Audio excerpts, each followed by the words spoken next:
So you did it. You finished your masterpiece. But let's be real. Now the hard part begins, getting anyone to notice it. Today, we're going to break down two totally different but super powerful marketing playbooks for authors. Let's get right into it. You've poured your heart, your soul, everything into writing this book, and it's done. But that's just step one, isn't it? The next question, and honestly, it can be a little terrifying, is how do you get people to actually find it, let alone read it? And that right there, that's the author's dilemma. You've created something amazing and unique, but you're launching it into this massive ocean of, well, noise. You're not just competing with other books, you're competing with Netflix, with TikTok, with everything. So how do you stand out? Author Sarah Cannon said this is the single toughest part of being an indie author. And I mean, look at this. You can see why. Discoverability isn't just some marketing buzzword. It's the giant wall between your story and the readers who are out there just waiting to fall in love with it. Okay, so before we jump into the really clever marketing tricks, we have to talk about the foundation. You need a solid base. Success isn't about throwing random tactics at the wall and seeing what sticks. It's about building a smart plan that actually fits you and the book you've written. So everything really has to start here. First off, what does success even mean for you? Is it about the money, building a community, something else entirely? Second, you have to get inside the head of your readers. What do people in your specific genre actually want and expect? And third, once you know that, you can start building a real strategy. This is your roadmap. All right, let's dive into our first path. This approach treats marketing less like a mysterious art and way more like a science. It's all about understanding the machine, the algorithm, and then making that machine work for you. And this quote, it just nails the core mindset. An algorithmist doesn't think about people browsing shelves. They think about them typing into a search bar. Think about it. People don't just wander around Amazon. They go there looking for something specific to solve a problem. This strategy is an absolute perfect match for what are called low-content books. Things like journals, planners, logbooks. Someone searching for a blood pressure logbook or an anxiety journal for teens doesn't really care who the author is. They just want a tool that does exactly what they searched for. So here's the playbook. First, you do your homework. Find a niche where books are already selling like crazy. Second, you match the market. Your book needs to look like it belongs right there with the bestsellers. Third, keywords are everything. Your title isn't just a creative title, it's the exact phrase your reader is typing into the search bar. And finally, you run some ads. Just a small targeted spend can teach the algorithm exactly who to show your book to. The whole philosophy really just boils down to this. Don't try to reinvent the wheel. The goal is to be the perfect, most obvious answer to a question someone is already asking. You win by fitting in perfectly, not by standing out.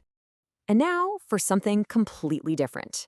Our second strategy. This path has nothing to do with search engines. It's all about stopping someone's endless scroll dead in its tracks and making them feel something right away. This quote from author Kate Hall is a total game changer. It gets to the heart of it. An emotion weaver knows that on platforms like TikTok or Instagram, people aren't searching, they're just scrolling. A normal ad feels like an annoying interruption, but an emotional hook? That feels like an experience.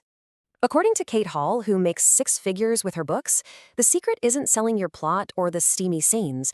It's about tapping into these incredibly powerful, universal feelings. We might not all relate to being a warrior in a fantasy world, but we've all felt the sting of rejection. That's your way in.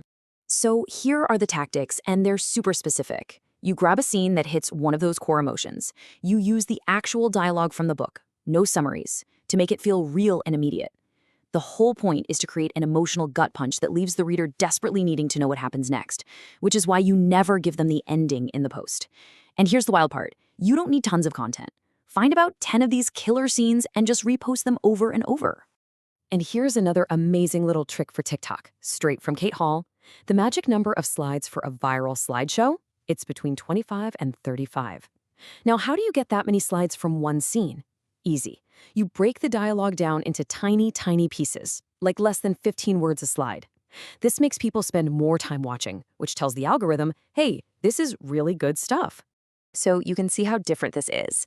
Unlike the algorithmist who wants to blend in, the emotion weaver's whole goal is to disrupt the scroll.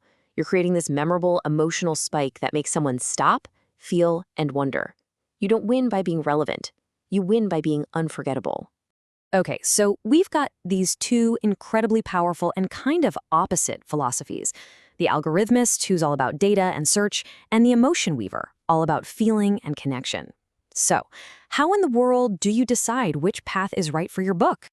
This chart just lays it all out perfectly. The algorithmist owns Amazon, targeting people who are literally typing in what they want. Their goal is to fit in using keywords. The emotion weaver, on the other hand, lives on social media like TikTok, targeting people who are just passively scrolling. Their goal is to stand out using emotional hooks. See, the platform totally changes the tactic. And this is probably the most important takeaway of all. It's not about picking a side and sticking to it forever.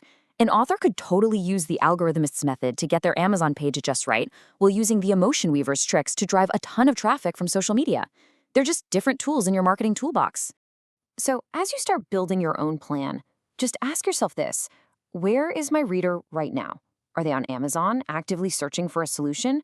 Or are they on Instagram, passively swiping to be entertained? Your answer tells you everything because it helps you decide if your goal is to be found or to be felt.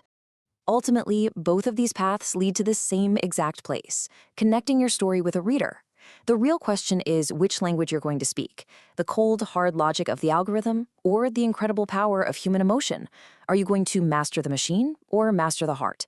Your answer is what's going to shape your entire journey as an author.